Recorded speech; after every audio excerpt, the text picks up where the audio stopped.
Welcome, fellow bookworms, to Tibra's Den. My name is Whitney, and we have my final thoughts on Bookmas. So, if you've been following along, of course, I did 24 days of Bookmas where I opened a book each day and I read those books. This year, I was a little bit more relaxed.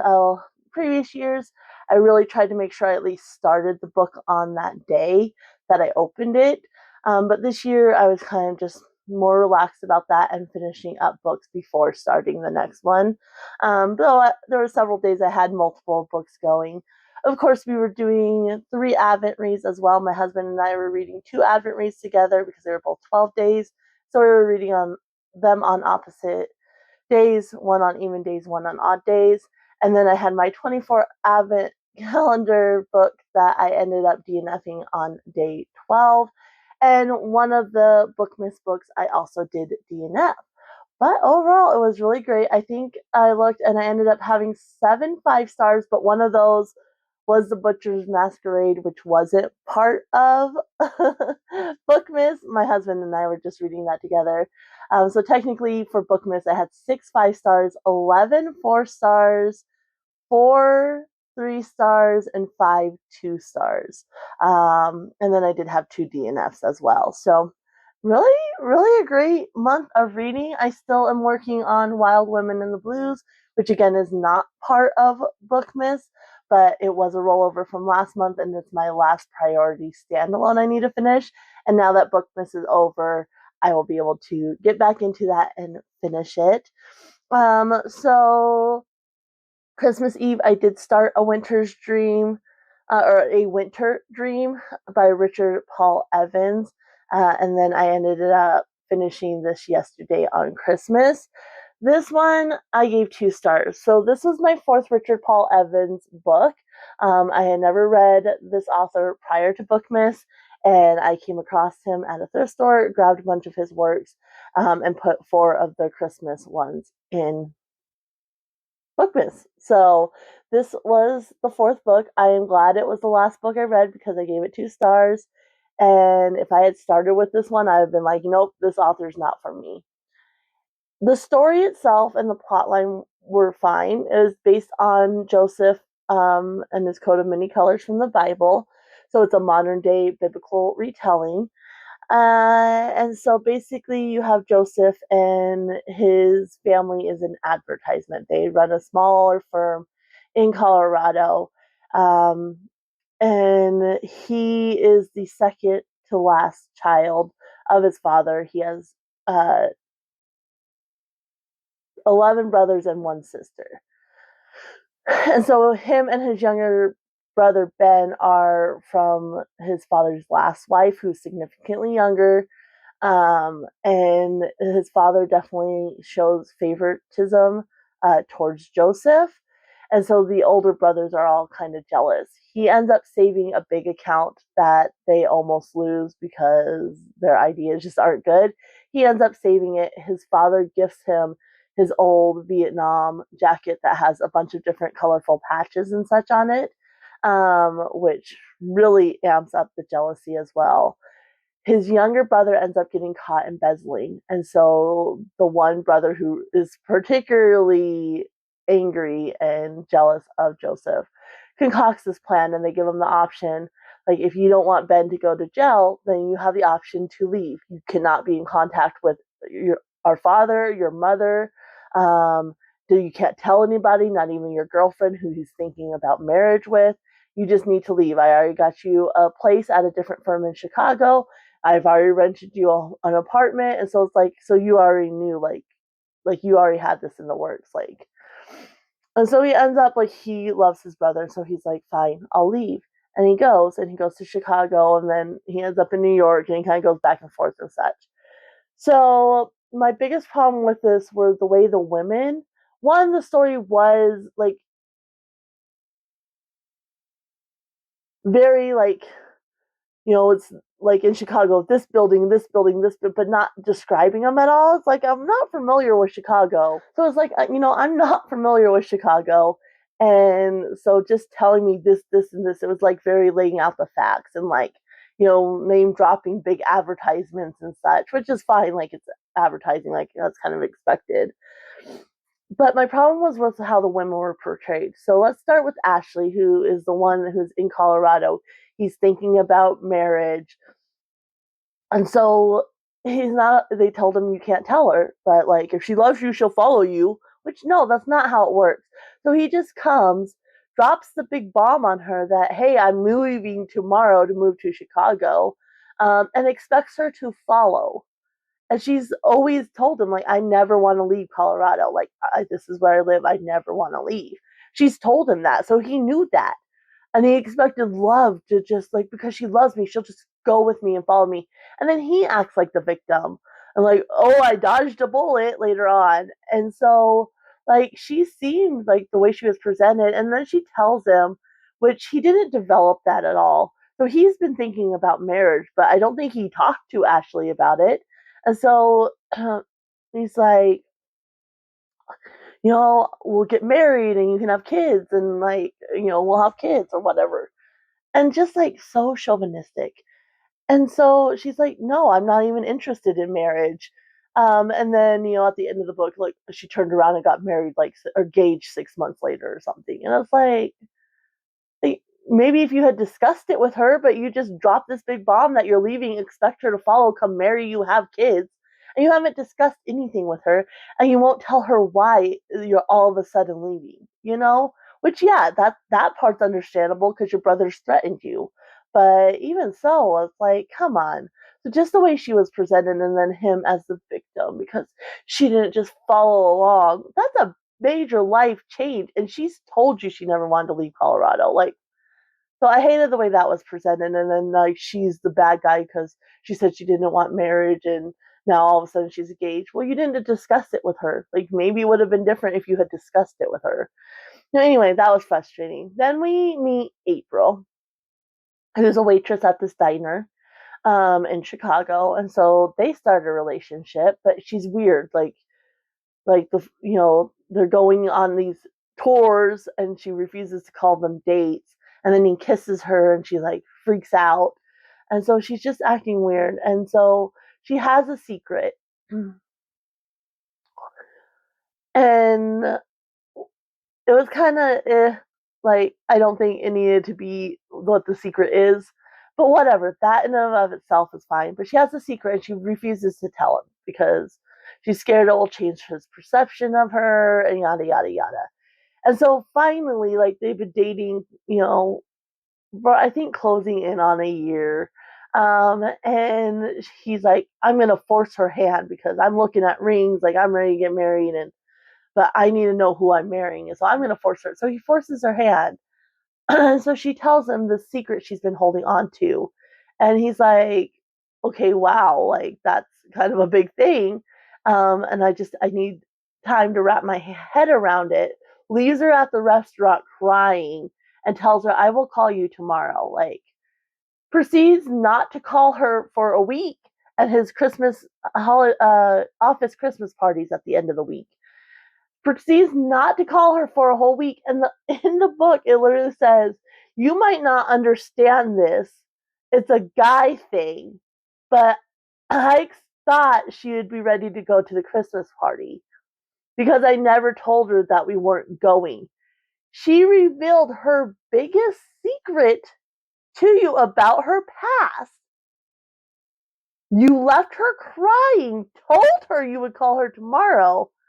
Don't call her for a week, and you expect her to be sitting there waiting to go to this Christmas party. And it's a guy thing? I'm sorry. The men in my life, which, yeah, maybe it's a boy thing, the men in my life would never think that was okay. Like, all the men I know, like, would never think that was okay. And then be confused why she wasn't sitting there waiting to go to your party. And the way, like, April react, like not the initial reaction to telling her secret or whatever, that was fine. But the way she reacted, and she ends up a little bit of a spoil, but she ends up leaving. Um, and that, like, based on her past, what you know of her past, and how she ended up in Chicago, that didn't seem like that would be the response she has, you know? it just did not seem like that's the response. And then her response to knowing like Joseph came and looked for her, no, that's not how she would respond. So there's that. Then you have like his boss is like when he doesn't like you, he sends you to Siberia, like, demotes you and sends you off to the New York office or whatever. Um, but again, Joseph ends up, coming up with a great idea for this account. And so he gets promoted at first. And his boss, who just does things by the whim of his pants, whether he likes you or not, has this model girlfriend. Um, and so she ends up there at a Christmas party again for the office, and she ends up coming onto him in the coat room, like he's just ready to get out of there. That's the same time April, left and everything. So he's just ready to get out of there. And he's trying to find his coat, and she comes in and puts the moves on him, and then plays the R card when they get caught, because she ripped her dress open. And anyway, that just gave me the ick. It wasn't so much the situation himself, his boss's girlfriend not being really serious about him and coming on to him. He's a younger, more attractive guy, whatever. That situation, whatever, it was added in for drama. But it was just the way it was presented just gave me the ick. And so, yeah, the women in here were just not presented well at all. And I don't remember having, like, seeing that issue with any of the other three books. I think I would have mentioned it. But this was it was disgusting the way the women were presented. And so I ended up giving that a 2-star. Then I started The Christmas Guest by Peter Swanson last night, and I finished this morning. It's only 93 pages. Like, it is not long at all. But I was tired. We spent, all day playing games and such, and I was just really sleepy. So I did finish this morning. I ended up going with 4 stars for this one. It is 93 pages, a very tiny novella. And yeah, I actually enjoyed this. It's 4 stars just because it's not really my thing. And because it's so short, there's not a lot of development. I think if it had been longer, but he wanted something like you could just read in a sitting, because I read the why he wrote this in the back. So he wanted something short that you could just read in a sitting. And for what it is, a super short novella, like, I thought it was actually pretty well done. We're following like diary entries. And so you're following these diary entries, and I think her name's Ashley, which you don't really know the name at first. So yeah, Ashley Smith, and she's American. She's in London. And she doesn't have family, so she was just planning on staying in London and spending Christmas alone. So there's this girl that she goes to school with that invites her to come back to her, place for the holidays. It'd be her family and some cousins and such and some friends. So she does, and there was a murder that took place a few months prior, and Emma is the one that invited Ashley. Her brother is the suspect in this murder. And so then she started to really like the brother, and so she's writing about that in her diary. So she's writing in the diary about what's taking place leading up to Christmas. And then you kind of get the next section. So that's like the first half, and then the next section is kind of the reflecting. Like, so you're not reading it as she's writing in her diary, is now reflecting on what happened and such and why. And so yeah, I actually really enjoyed this. The twist, I didn't see it coming. Like, and it was unique. It wasn't necessarily a twist as far as like who did it. It was a very unique twist that I didn't expect. And like kind of what happened was where the twist was. So yeah, it surprised me, and it was fun. It was quick, like it was engaging. Like, yeah, there's not a lot of depth of development there because of its length, but it was actually really good for what it was. Is it ever going to be my favorite? No. Will I probably reread it again? No. But it was a fun time. It was great for, just a quick book to read over the holidays. So, yeah, 4 stars for that. And that was Bookmas. I had such a great time. I hope you guys have enjoyed playing along, watching each day and just following along. That's what I was looking for. As I did Bookmas this year, this was the first year I did a video every day. Normally I just open and I do like a compilation at the end. I was gonna do a compilation, but that's what a playlist basically is. So, I'll have the playlist, of course. It's always linked at the end of the video, and I'll even link it in the description to make it easier. And that way, if you missed a day or whatever, you just want to go to that day, you can. I did the dogs. So the dogs only had 24 days of Advent treaties, which they loved. The cats had 25, and so they got these like lickables, like salmon paste. They were okay with it. Sherlock, of course, he loves everything, so he's been enjoying it. And then we got them per pops, which is freeze dried salmon, which they love. And I'm like, we're definitely gonna have to get more. I didn't think they would because it's like on a stick and it's kind of weird and awkward. They love it, and the dogs love it. Like the dogs keep trying to steal it too. So they got those, and then the dogs each got a stuffy and a bag of treats. So Boo Boo got her hip and joint treats. Um, the holiday version. She's numbing those, and she got the little piggy stuffy because she's our little piggy. And then Marley got the Santa treats, the Santa snacks, and he got the rainbow fish stuffy, which he was gnawing on, which was cute. He was trying to squeak it. So the thing about Barley is when I first got him, he came to me for training because he was very reserved and like shut off. And so like even for the longest time, like it's only been in the last few years. He's 10 now. It's only been in the last few years that he even learned to play with toys. And I taught him how to squeak with some of Nina's small like the they had to dig in and pull out the toys, those ones. I taught him how to squeak. So he's like trying to find the squeaker. Like there's no squeaker. It's just a stuffy, which was really cute. And then Nidra got her little Zooks mini turkey and cranberry treats because she loves her Zooks minis. And then she got the donut, which she loves that toy. Like she plays with toys, but she's like super super into them. She was playing with that donut all day. I think because she likes that she could stick her nose like in it. She really liked that. And so yeah, she was playing with that all day yesterday. And then Ani got the Snoopy snacks because we always call her Snoopy. Those are her favorite stuffies is Snoopy. Although she's been playing with the dinosaurs more recently. But Snoopy's her favorite stuffy. And when you sneeze or cough, like I call it her Snoopy face because she gets all worried and she comes and puts her face in yours and her ears are back and I call it her Snoopy face. And then she got like the little elephant Horton here's a who looking thing.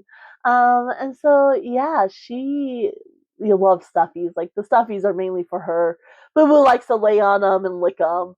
And Barley will occasionally play with them, but yeah, they love their presents. And then we just played games and snacked and had a good time. Started a puzzle, so the puzzle's not very good, but that's okay. And then played some World of Warcraft to round out the evening. So it was a really great day. I hope if you celebrate Christmas, you had a wonderful day, and even if you don't, you had a wonderful day. And maybe you were able to get together with friends and family, regardless of whether you celebrate or not. And yeah, I'm gonna go ahead and leave you guys here and I probably won't see you until I'm planning on doing my January. I haven't even done the game yet. Normally I'm a month ahead and I haven't even done the game yet. So that should be coming up probably on Monday and then we'll be looking at the new year. So happy new year everyone. Bye.